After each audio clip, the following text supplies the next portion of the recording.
Phương Thảo extends greeting and appreciation to our viewers who have come to 24-hour channel. Thank you for joining us in the news program. Today, we will update the hottest and most accurate news about the social and political situation in the country and the world. Now, let's dive into the highlight of the day. Ladies and gentlemen, in the first 6 months of 2023, China has experienced a high number of strong typhoons and floods, causing ongoing suffering for its people. Unfortunately, at the beginning of this year, the news brought even more distress as Typhoon number 2 approached and directly threatened Hainan Island in China.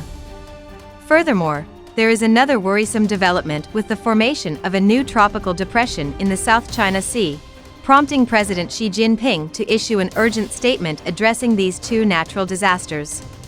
The new tropical depression in the South China Sea has also affected the southern provinces of Vietnam, bringing heavy rainfall and causing flooding on Tuesday night and Wednesday morning.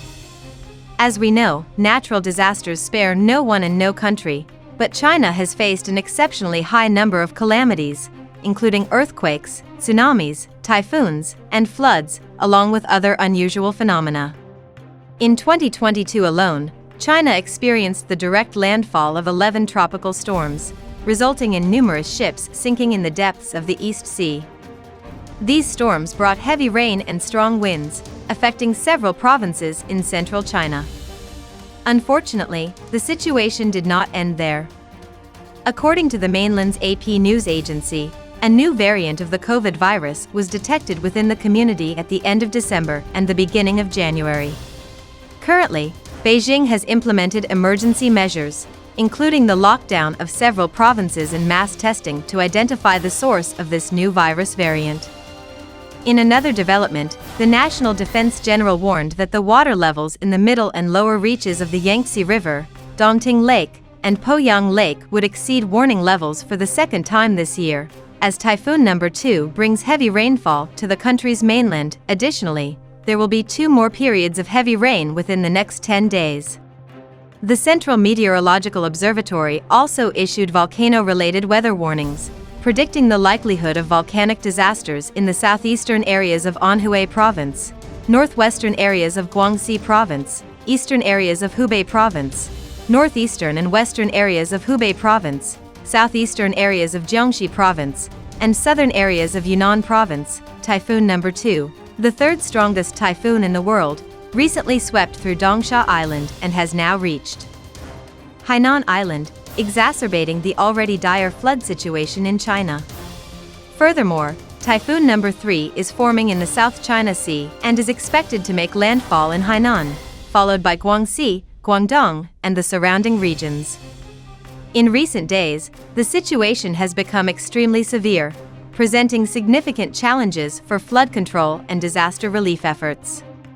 China's economy has been severely impacted, with widespread food shortages occurring due to the destruction of 70% of the country's rice and crops caused by natural disasters. The COVID-19 pandemic has also contributed to the economic turmoil, pushing the world's second-largest economy into a debt crisis. Currently, the World Bank and International Monetary Fund have rejected loan and gold requests at preferential interest rates from President Xi Jinping. Furthermore, the floodwaters have engulfed Tiananmen Square and the entire capital city of Beijing. According to the South China Morning Post, Beijing has experienced its worst torrential rain in 31 years. The rain is not limited to the southern regions or coastal areas. The rain-bearing cloud system has also targeted Beijing, causing great distress and concern for President Xi Jinping's government. Numerous sources suggest that Beijing is currently in a state of chaos, as the floodwaters from the south have not yet receded and are now inundating the heart of the city. The phrase Beijing's Great Flood has become a widely searched term. Xinhua news agency reported that there have been 25 deaths by drowning, 6 fatalities due to collapsed houses, 1 lightning strike fatality, and 5 electrocution cases. According to the figures presented at the disaster briefing organized by the Beijing government, the heavy downpour has caused 10,660 houses to collapse, affecting 1.602 million people and resulting in an economic loss of 11.64 billion Chinese yuan. This year's heavy rainfall arrived earlier than usual in southern China and even broke the records for damage, volume, and duration set by the once-in-a-century Great Flood of 1998. Experts from the Chinese Meteorological Administration's weather forecasting group have stated that yesterday Beijing experienced a record-breaking heavy rainfall event, the most severe in 31 years. During the heavy downpour, Beijing issued its first-ever orange alert for heavy rainfall in its history of weather forecasting. Following the torrential rain, President Xi Jinping called on everyone, from the rich to the poor, to contribute, with the wealthy contributing more and the poor contributing what they could. However, this call for contributions was met with widespread boycott by internet users. In such dire circumstances of flooding and hardship, it is understandable that people's minds are not focused on making donations. Many even criticize the Beijing government for being narrow-minded and irresponsible. According to information from the Beijing Meteorological Bureau, the average rainfall in Beijing from 6 p.m. yesterday until 6 a.m. today reached 177.7 millimeters, with urban areas experiencing an average rainfall of 100.9 millimeters. Images show that even the parks have been completely submerged. Serious accumulation of water is visible under a bridge near the subway station, and clusters of bicycles are almost entirely submerged. The heavy rain has transformed Forbidden City, a historic square with a 600-year history, into a prohibited area, as floodwaters have entered the premises. The dragon statues atop the roofs, symbolizing the Dragon King of the East Sea, are spouting water as if creating rain. This can be seen as a punishment for the Beijing government, which frequently sends warships and military forces to the East China Sea and the South China Sea to occupy islands claimed by other countries. Looking at the images, we can see that cars have been completely submerged, and even large buses have been flooded up to their roofs. From this, we can see the extent of the devastating floods that China has had to endure. Are these disasters natural or man-made? Perhaps it is a combination of both. Encourage our viewers to leave comments in the section below the video, expressing their opinions and engaging in discussions with each other about this issue. The heavy rainfall in the outskirts of Beijing has also affected many areas of the city, with the most severe impact still being felt in Beijing and Tianjin. The heavy rain was accompanied by hail, causing flooding on the ground and significant damage to vehicles, vegetation, flowers, and crops. Traffic congestion occurred at many intersections, and the state's 911 rescue hotline remained overloaded.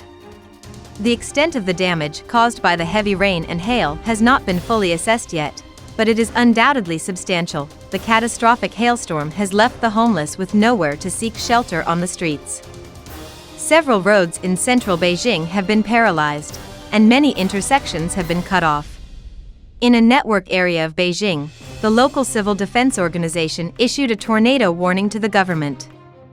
According to the National Meteorological Bureau, as of 10 a.m. yesterday, there have been no further casualty statistics available, ladies and gentlemen.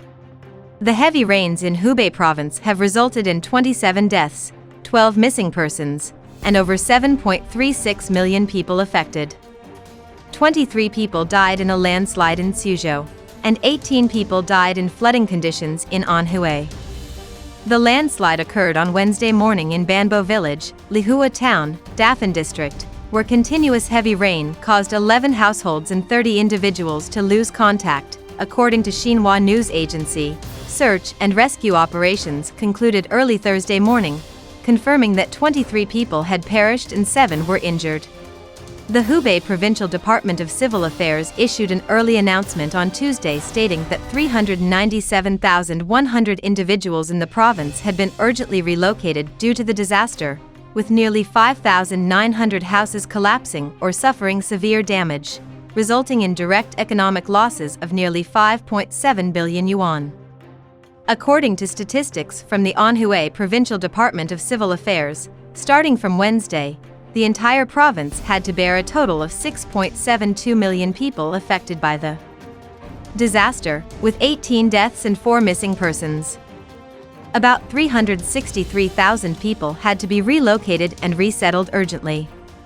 More than 13,000 houses collapsed or suffered severe damage, resulting in direct economic losses of 11.35 billion yuan.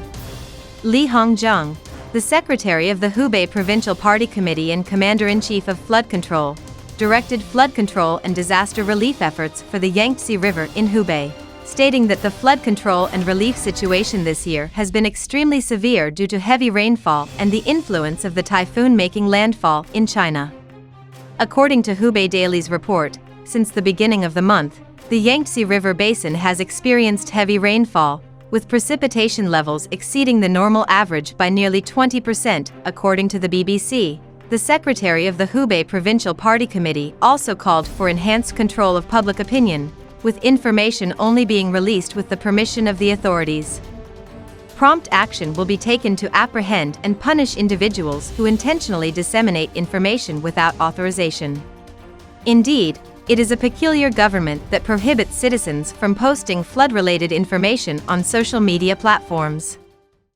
The recent information concludes our news program. Thank you all for your attention and viewership. Please subscribe to the channel, click the bell icon, and share this video so that more viewers can follow you. Goodbye and see you again in the next video.